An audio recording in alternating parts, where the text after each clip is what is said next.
Hola amigos oyentes, bienvenidos al canal Lecturas de Poder, escuchar, oír, ver. Libro Gurdjieff, Anatomía de un mito. Autor James Moore. Tercera parte. Capítulo 13. Métodos de curación. Apartado 2. Si bien la expresión máxima de la fuerza interior de Gurdjieff era su presencia monumental y silenciosa, tenía todavía amplia capacidad de acción. A pesar del sufrimiento que padecía por una infección en la mano derecha, transformó la Navidad de 1936 en un evento extraordinario, una celebración general. Acoger a más de 50 invitados, adultos y niños alborotados, en un apartamento compacto, era una cosa. Pero reunirlos en la sala, que contenía a su vez un gran árbol de Navidad fabulosamente decorado, era otra. Todos recibieron su porción de un banquete espléndido, y dinero en cheques y regalos. Cada uno extrae algo de su paquete: íconos, ropa interior, juguetes, perfumes. Lo muestra a los demás y lo guarda rápidamente entre exclamaciones y agradecimientos en ruso. Spasiba, Georgi Ivanich, spasiba, spasiba. Quiere decir gracias, gracias. ¿Cómo se las arregló para hacerlo? Nadie lo puede imaginar. Pero la noche olía a caridad universal. La caridad que Georgette había intuido. A medianoche, cuando Georgette se retiró, la criada rusa le dijo: después de la 1 hasta el amanecer vendrán los pobres. Según Gurdjieff, 1936 fue un cubo de basura. Verdaderamente otro año Schwalach. Merezco un descanso, ¿no es cierto, Miss Gordon? Durante la primavera de 1937, cuando el salvaje bombardeo a Guernica anunció una época Schwalach generalizada, Gurdjieff llenaba periódicamente su coche con castas de picnics y pasajeros y lo lanzaba hacia el sur, Vichy, Cannes, Montecarlo y los Alpes marítimos. A menudo elegía la zona de la Riviera, imaginando una drástica solución final para el abigarrado conjunto de habitués que la poblaban. Pintados y luego ceremoniosamente arrojados al mar, como los coches viejos, los pintas y parecen nuevos, pero para lo único que sirven es para arrojarlos al mar. Pero eso sí, ceremoniosamente, con gran ceremonia. Esto lo cuenta Katrin Ullmann. Esas salidas heroicas en el sedán de Gurdjieff, un privilegio que a menudo recibían su hermano Dimitri y Miss Gordon, reducía a los pasajeros al estado de muñecas de trapo, como lo sugiere este retrato tomado en Vichy. Aplicando repentinamente los frenos, Gurdjieff detuvo el coche frente al hotel. Entonces las mimosas del asiento posterior se acomodaron y emergió, como una máscara muerta, el rostro pálido de Dimitri, que se manifestó diciendo: Je suis mort.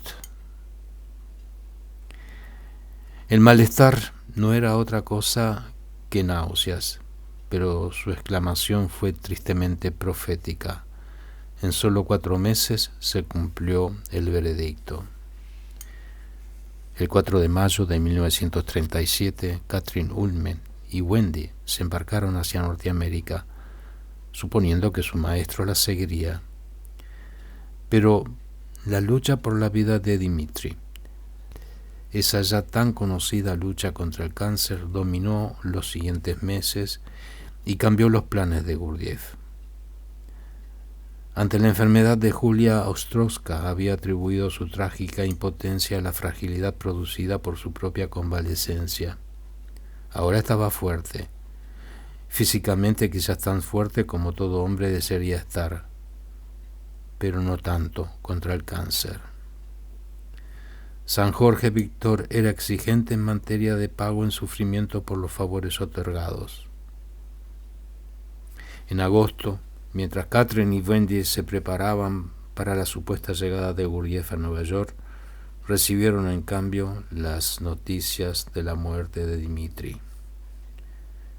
Enviaron un cable hiperbólicamente característico. Su hermano es nuestro hermano. Así lo cuenta Catherine Ulme. ¿Había sido hermano de Gurdjieff verdaderamente? Sí, por supuesto, por la sangre y la amistad, pero que notablemente diferentes en escala y orientación. Fueron los dos hijos de Johannes Georgiades, Dmitri Ivanovich Gurdjieff, ex propietario del primer cine de Tiflis, se encontraba ahora en la esfera reservada a los seres como él. Debemos suponer que nunca en su vida había trabajado sobre sí en el sendero espiritual. Entonces, ¿había muerto como un perro? ¿O lo había acogido alguna gracia incalculable? De todos modos, su muerte inesperada fue un memento mori, un estímulo para intensificar el trabajo. El 20 de octubre de 1937, Margaret Anderson y Georgette Leblanc, que ya tenían 15 años de contacto con Gurdjieff, se presentaron a preguntarle si finalmente podían empezar a trabajar. Habían llegado a la siguiente conclusión: habíamos pasado la vida paseando cobijadas bajo los parasoles. Eso lo cuenta Margaret Anderson. La línea de trabajo que Gurdjieff les indicó era tan poderosa que Georgette expresó: hasta siento cierto temor. La vida surge en mí como un océano. Sin embargo, el apogeo de la soga y de la Knack-Smith y compañía había terminado, virtualmente antes de haber comenzado. Miss Gordon no rejuvenecía. Catherine Ulme, por sus obligaciones profesionales durante los siguientes 7 años, solo podría visitar París 3 semanas al año. Wendy nunca volvió y se retiró del trabajo por completo. Y a principios de la primavera de 1938, las gurdjieffianas renacidas, Margaret y Georgette, regresaron a Normandía con los despojos de su nueva comprensión. Después del mediodía avistamos el faro entre los árboles y el río. La marea estaba alta, los pájaros cantaban y todo florecía. Al entrar, volví a encontrarme con las conocidas láminas de gallos y rosas. Penetraba el aire del bosque. Me senté. Todo estaba igual, pero yo no. Me sentía tocada por la gracia. Lo sentía en todos los poros. Margaret Anderson. En el paisaje singular del experimento de Gurdjieff quedaban aún 2 figuras imponentes, Jania Hepp y Solita Solano.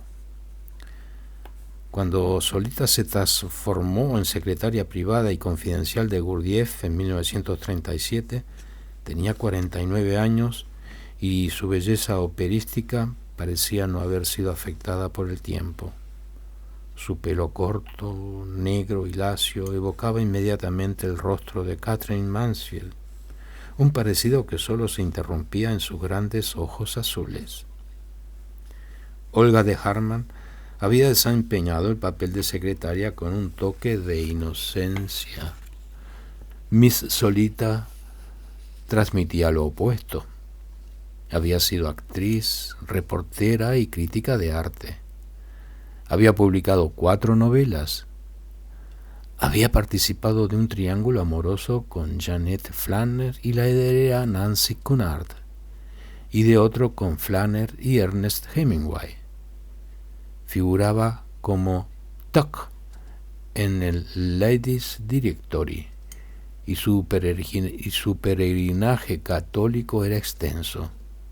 Grosse-Pointe, Michigan, Constantinopla y Turquía, al punto que se refería a sí mismo como la guardiana del tesoro. Así lo cuenta Solita Solano. A pesar de su entusiasmo y vivacidad, reconocía abiertamente no estar a la altura de los zapatos de Madame de Salzmann por su dominio de las danzas sagradas, de la música y del idioma ruso, elementos que la ponían en una posición fuera de alcance. Más allá de estas consideraciones, a los ojos de Gurdjieff, la comprensión de Jeanne era una prueba viviente de la transmisibilidad de su trabajo. A pesar de innumerables vicisitudes, había mantenido viva su búsqueda interior desde 1919 y había alcanzado un resultado conforme a la ley que se expresaba en las siguientes palabras: ella es alguien. Dando por terminada la etapa de Sèvres, Jeanne preparaba una nueva fase del trabajo apuntando a figuras destacadas como Luc Dietrich, autor de Bonheur de Tristes, la felicidad de los tristes. La medida de su fidelidad leonina era su crítica meramente despiadada. En enero de 1939 atacó al complaciente joven Dietrich en presencia de sus compañeros de trabajo. Dijo: discurso elocuente, pésimo actuar. Debes establecer un equilibrio. Mata al viejo hombre que hay en ti. Prostituyes todo con tus palabras. Tú y tus secretos, tu madre, tus amigos, tu mujer, pero mientes a todo el tiempo. Tus mentiras me desagradan. Lo que das no tiene valor. Das de aquello que en ti abunda y de lo que ya no deseas retener. Das tu excremento. Eso lo cuenta Rondon. A los 49 años, llena de energía, Jeanne de Salzmann surgía como mayordomo de facto de Gurdjieff. En cuanto al doctor Schönwald, la decente piedra que no estaba destinada a sostener ninguna iglesia, había muerto en abril de 1938, sin ostentaciones, igual a como había vivido. A principios de marzo de 1939, acompañado de Solita Solano, Gurdjieff arribó al puerto de Nueva York en su penúltima visita a los Estados Unidos. Cotidianamente los periódicos confirmaban la inevitable caída de Europa en el proceso de destrucción recíproca. Poco antes de que Gurdjieff desembarcara, el embajador de los Estados Unidos en Alemania fue llamado a regresar a su país. Una semana después, Hitler repudiaba el pacto germano-polaco de no agresión. La tendencia era consistente y ominosa. Gurdjieff había advertido a Stanley Knott acerca de los horrores en gran escala que estaban a punto de desencadenarse. Cuando la guerra sobrevenga, dijo, será una mezcla hedionda. No es de extrañar que sus seguidores norteamericanos pudientes, que lo habían ayudado durante 15 años y adoraban cada una de sus palabras, le rogaran que se instalara en Nueva Jersey, al margen de la guerra. ¿Por qué rehusó? Quizás su meta, durante tanto tiempo realizada, de formar un grupo significativo en Francia. Tal vez hallemos una clave en la respuesta de Gurdjieff a la pregunta de un joven que indagaba en términos generales acerca de la buena vida, entre comillas. ¿Tiene sentido irse al campo, construir una casilla de madera y vivir del cultivo de la tierra? Sí, contestó Gurdjieff con acidez. Eso es buena vida. Para perro. Para hombre, no. Duermes, comes, vives en el sueño. ¿Cómo podría ser la vida de hombre?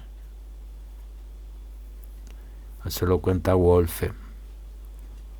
A pesar del cartel prohibido cocinar, Gurdjieff realizaba sus acostumbradas fiestas aromáticas en la pequeña suite del hotel de Wellington.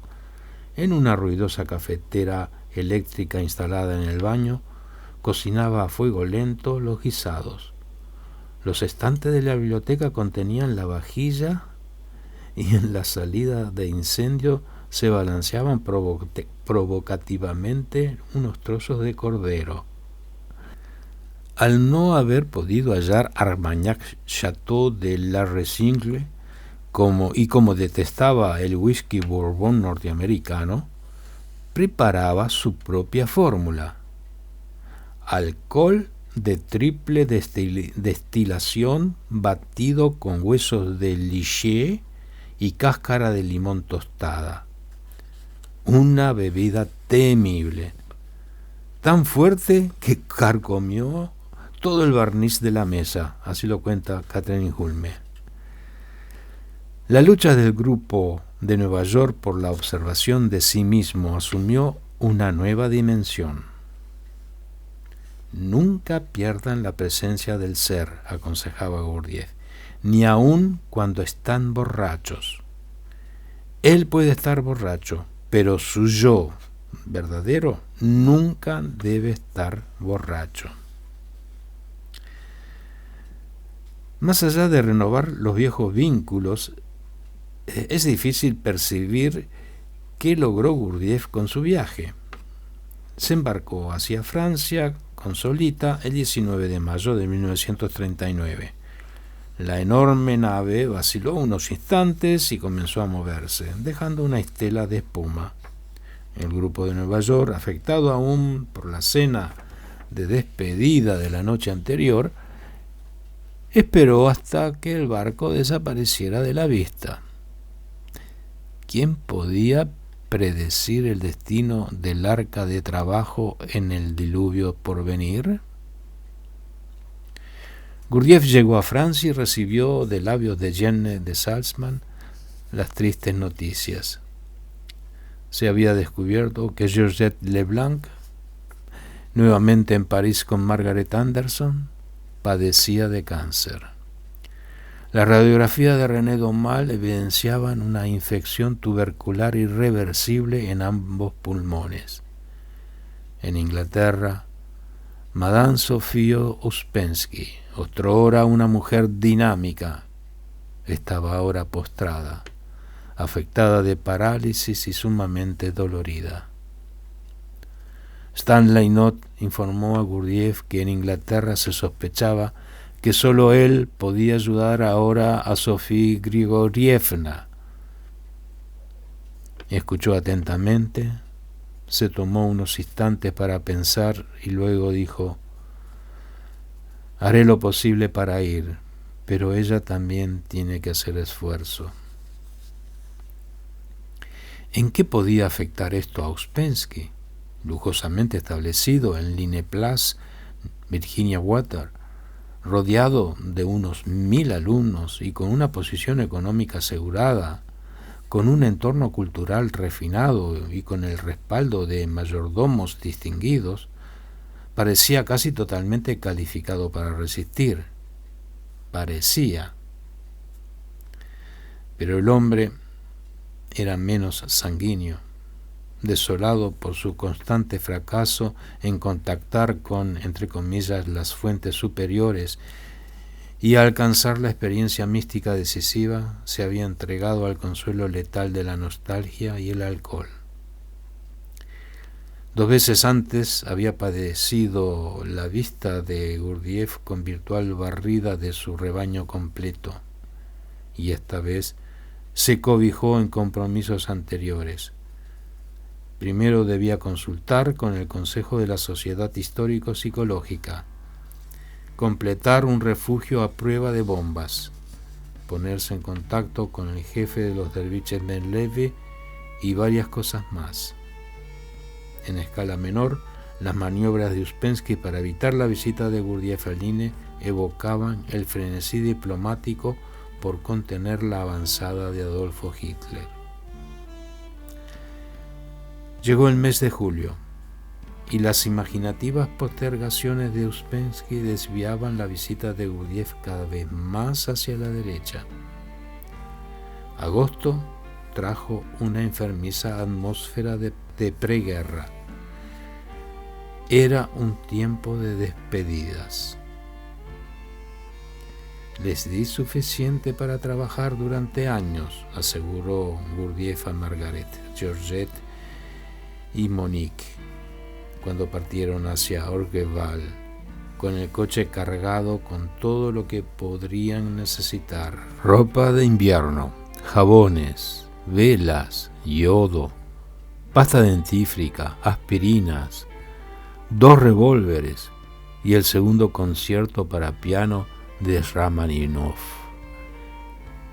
Más tarde, la noche del 27 de agosto, Jane de Salzman instó a Lux Dietrich para que conociera a Gurdjieff antes de que fuera demasiado tarde. Y como el joven no había dormido hacía 48 horas, vaciló. París estaba convulsionada por los rumores.